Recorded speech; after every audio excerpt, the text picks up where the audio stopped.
I think we can learn a lot because obviously Steph Curry's not there, but neither is Isaiah Thomas, so neither team is whole. I think we'll learn, one, can the Cavs even hope to guard Golden State? Because their three-point defense during this string where they've gone 19-2 has actually been pretty good. It's sixth in the league in efficiency since that winning streak began. Also, we'll find out, do the Cavs really believe they can play with the Warriors? After being waylaid in the finals last year, do they really think that they can play with them? I think that's what we're going to find out. And we're going to find out how good the Cavs are right now. Because a lot of people you mentioned, everybody's talking about LeBron's having his best year. How good are these Cavaliers? 19-2 over the last month and a half. But you know what? Only 4 of the 19 victories came against teams with winning records. And those teams, Washington, Miami, Detroit, the Knicks, they haven't played anybody. So now they're going to finally play somebody. Let's see what they can do. We find out who they are today. Look, I do think we will learn something from today. It should be pointed out that the Warriors are coming off one of the worst performances you're ever going to see collectively from Klay Thompson and Draymond Green. I know most of us were paying attention to football this weekend, but you know, they lost at home, and the two are combined 1 of 15 from three-point range. And so law of averages would tell you that they're going to shoot the ball really, really well later on this afternoon. But I think what we'll learn from both teams is what do they need to add? Because obviously the Warriors are going to add Steph Curry, and that changes the dynamic. But do they need to add a big body? Do you think the Warriors actually need to add something? Probably something on their bench. Probably somebody who gets bought out to their bench. I think is that just a safety net, or probably? Yeah, okay. Probably. Yeah, I'd say that's fair. And especially, no. But I mean, like, look, are the Cavs going to add DeAndre Jordan? Do we need to add? The Cavs need to add. Right. Do we need to add some rim protector? What's amazing about Kevin Durant is second in the league in blocks, is that he's become a rim protector. He's become a dynamic weapon at the defensive end. And he says he enjoys that. He said he always wanted to be this kind of nasty kind of guy to play stronger defense. Yeah, I mean, I guess. Okay. I guess it's easy to say that when you got Draymond, Steph, and Klay. We got dunked on by Larry Nance the other night. I'm not sure he enjoyed that nearly as much. Ooh, y'all some disrespect. But I think we'll also bifurcated becomes word of the day, right? Hashtag it's totally bifurcated. Gotta get that trend. But I think we'll get a chance to see the two best players in the world. Like,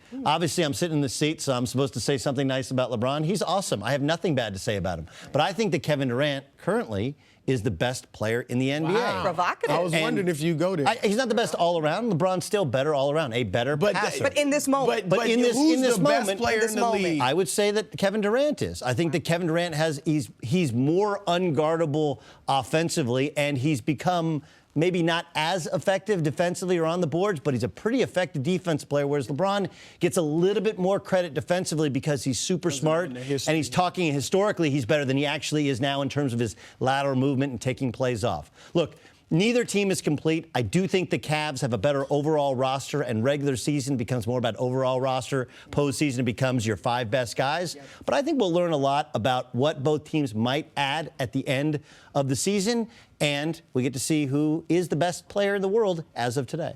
Of course, a few years ago when the Cavs won the championship, they lost by 34 to Golden State. Not on Christmas Day, but that season.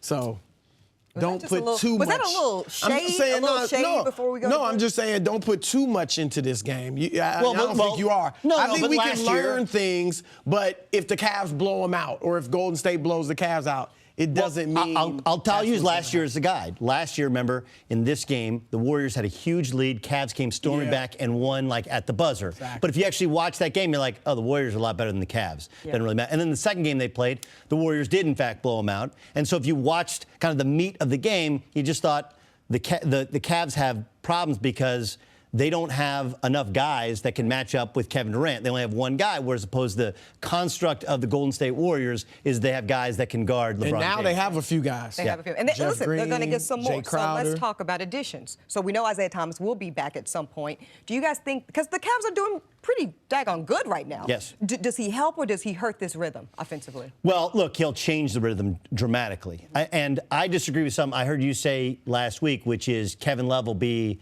Will always be the number two option. Should. I don't know that he will. Look, Kevin Love is playing the best ball of his career, right? Agree. Even when he was in Minnesota, he's never been an efficient scorer. Is he being elevated by LeBron? I'm just asking. Well, he's being elevated because he's been with LeBron the past 3 years. That's and he wasn't incorrect, elevated. Chris. He's being elevated because he's playing center with LeBron playing power forward. But so he's being also guarded. the definitive second option, where you know the difference between a second option and a third option. Third option, you don't know where your show. They're not running plays for him. But you still know you are the second guy that they are counting on to get you 20 points. When you're the third guy, you're not counted on for that. So you go up and down. Here's where I will agree with you. I will agree with you that he's still going to have a huge role offensively when they get Isaiah Thomas back in. But they're not running plays for Kevin Love now. They ain't going to run plays for Kevin Love then. And the benefit of what Kevin Love's doing offensively is he's playing center. So that means he's being guarded generally by the other team's rim protector. They leave him to block shots. He's open. LeBron James, great passer, finds him.